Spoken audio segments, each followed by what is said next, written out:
Hello friends, welcome to Ranker Junction. और जैसा कि आप सभी को पता है, यहाँ पर बहुत ही कम टाइम आपके पास बचा हुआ है, आपके बोर्ड एग्जाम्स आने वाले हैं।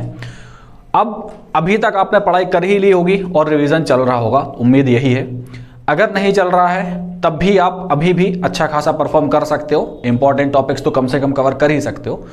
तो वो चीज़ है जो पढ़ाई आपको करनी थी आपने एक साल में कर ली आराम से, अभी रिवीजन का वक्त है। यहां पर कुछ अपन इंपॉर्टेंट पॉइंट्स को डिस्कस करने वाले हैं जो आपको बोर्ड एग्जाम में गलती नहीं करनी है, ठीक है।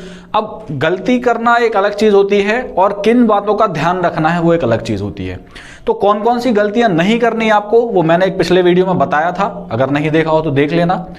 यहां पर अपन देखने वाले हैं कि आपको किन बातों का ध्यान रखना है। तो देखिए, अगर आपने कम भी पढ़ा हो, मैंने ऐसे बहुत से लोग देखे हैं जिनने पढ़ रखा है बहुत कम, आता उनको नहीं है इतना, लेकिन तब भी वो 90% स्कोर कर जाते हैं उन बच्चों के कंपैरिजन में जिनको बहुत ज़्यादा नॉलेज थी और जो 95% के केपेबल थे। समझ रहे हो आप? तो यहाँ पर क्या दिक्कत आती है उसको देखेंगे कि डिफरेंस क्या है दोनों में। एक बच्चा जो 90 स्कोर करता है और एक बच्चा जो 80% स्कोर करता है, बट दोनों में डिफरेंस कैसा है कि 80% वाला ज़्यादा केपेबल होता है लेकिन तब भी नहीं कर पाता, और जिसके 90 आ रहे हैं उसने कम पढ़ा होता है लेकिन तब भी वो बहुत अच्छा स्कोर कर जाता है। उसके पीछे ना इन चीज़ों की यहाँ पर ज़रूरत होती है, वो अपन देखेंगे किन बातों का आपको विशेष ध्यान रखना है यहाँ पर, ठीक है, और कौन सी चीज़ें नेगलेक्ट करनी है आपको, ठीक। तो सबसे पहली बात तो मैं अभी आपको यहीं पे बता देता हूँ। सबसे बड़ा जो डिस्ट्रैक्शन आपके लिए है वो है आपका मोबाइल फ़ोन, ठीक है। अब इस मोबाइल फ़ोन को आप छोड़ तो नहीं सकते हो, बिल्कुल नहीं छोड़ सकते हो, मानते हैं इस चीज़ को। सबसे पहले सुबह उठ कर आपको वही चेक करना है किसका नोटिफिकेशन आया है किसका नहीं आया है, ठीक है। तो यहाँ पर आप करेंगे क्या, एटलीस्ट एक दिन पहले उस मोबाइल फ़ोन को साइड में रख दीजिए।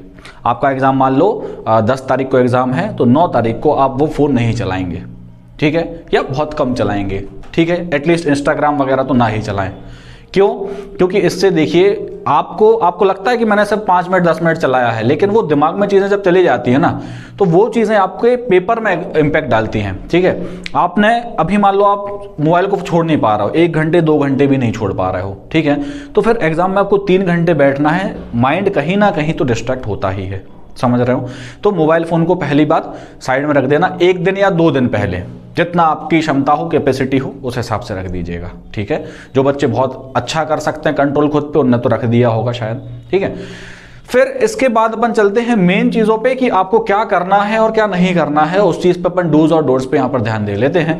तो देखिए, सबसे पहली जो चीज़ है यहाँ पर वो है आपका कंप्लीट द पेपर, सबसे पहली प्रायोरिटी, ठीक है। कॉम्पिटिटिव एग्जाम्स में और आपके बोर्ड एग्जाम्स में यही डिफरेंस होता है कि आप क्या कर सकते हैं, यहाँ पे कंप्लीट कर सकते हैं पेपर को, आपको लिख के आना ही है, ठीक है। जो भी आ रहा हो मन में, छोड़ना नहीं है, नहीं भी आ रहा, कुछ नहीं आ रहा, मन से लिख के आ जाओ। हो सकता है कुछ नंबर मिल जाए, ठीक है, नहीं लिखोगे तो 0 तो मिलना ही है, ठीक है, और खराब से खराब भी लिख दोगे तब भी 0 ही मिलना है। तो सबसे पहली जो प्रायोरिटी वो क्या है, पेपर को कंप्लीट करना, कुछ भी छोड़कर नहीं आना है, जितना जो बन रहा हो लिख कर आना। टाइम को मैनेज करके चलना है अपन को, ऐसा नहीं कि टाइम मैनेज ना कर पाए आप, ठीक है। उस हिसाब से आपको यहाँ पर कंप्लीट करके आना ही है पेपर को, ठीक है। तो सबसे पहली चीज़ ये। दूसरी चीज़ क्या है, कंसिस्टेंसी रखनी है, राइटिंग की कंसिस्टेंसी। राइटिंग की कैसी, स्पीड मेंटेन करके रखनी है आपको, ठीक है। मान लो आप स्टार्टिंग में तो अच्छा लिखते हो सब लोग, है ना, स्टार्टिंग के 1 2 पेज 3 पेज 4 पेज बहुत अच्छे तरीके से लिखते हो, बिल्कुल सजा सजा के लिखोगे, और लास्ट में पहुंच जाते हो तो वही उर्दू बन जाती है लास्ट के 1 2 पेज में, ठीक है। तो ये नहीं करना है, स्टार्टिंग से जैसी राइटिंग में लिख रहे हो उसी राइटिंग को, कंसिस्टेंसी को मेंटेन करना है और उस हिसाब से अपना पेपर कंप्लीट करना है, ठीक है। तो ये बात याद रखना कि कंसिस्टेंसी बहुत इंपॉर्टेंट है। ऐसा नहीं कि आप शुरू में बहुत अच्छा लिख दो फिर खराब होती जाए, नहीं, कंसिस्टेंसी टाइम की भी, राइटिंग की भी, ठीक है। तीसरा पॉइंट है यहाँ पर, राइट इन ओन वर्ड्स। जरूरी नहीं है कि आपकी किताब में जो चीज़ लिखी हो आप वही लिख कर आओ, कि रटा है और वही रट कर लिख कर आ रहे हैं, नहीं। अगर कोई चीज़ नहीं बन रही है अपने शब्दों में लिखो ना, क्या दिक्कत है, ठीक है। तो अपने शब्दों में लिखने के लिए ना आप तब लिख पाओगे जब आपने उसको कंसेप्ट को समझ के पढ़ा होगा, ना कि रट के पढ़ा होगा, ठीक है।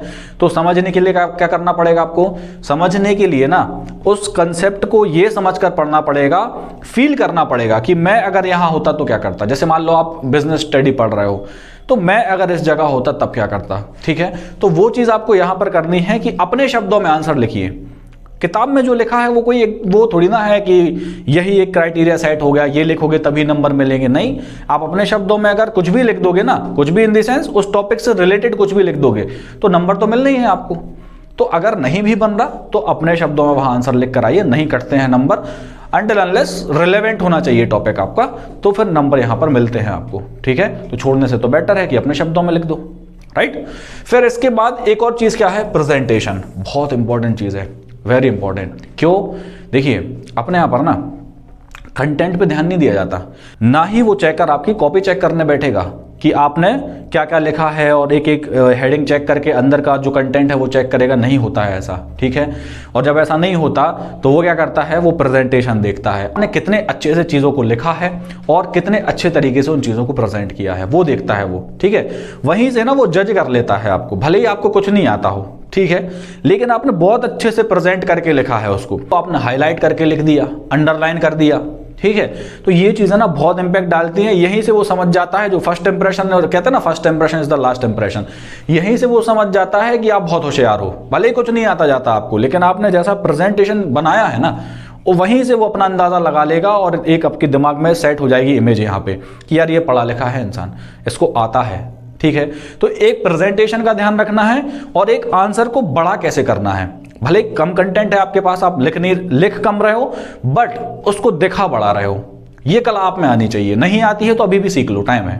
ठीक है, एक आंसर को कैसे थोड़ा सा बड़ा दिखाया जाए, क्योंकि जब आप बड़ा आंसर लिखते हो ना तो उस पर नंबर ज्यादा मिलते हैं, और प्रेजेंटेशन अच्छा हो, समझ लो नंबर मिल गए। ठीक है, कंटेंट चेक करने कोई नहीं बैठेगा, आप सोचो कि मैं बहुत अच्छा एकदम सब कुछ रट के और लिख के आ जाऊं, लेकिन राइटिंग कैसी भी हो, प्रेजेंटेशन कैसा भी हो, नहीं मिलेंगे नंबर कटेंगे।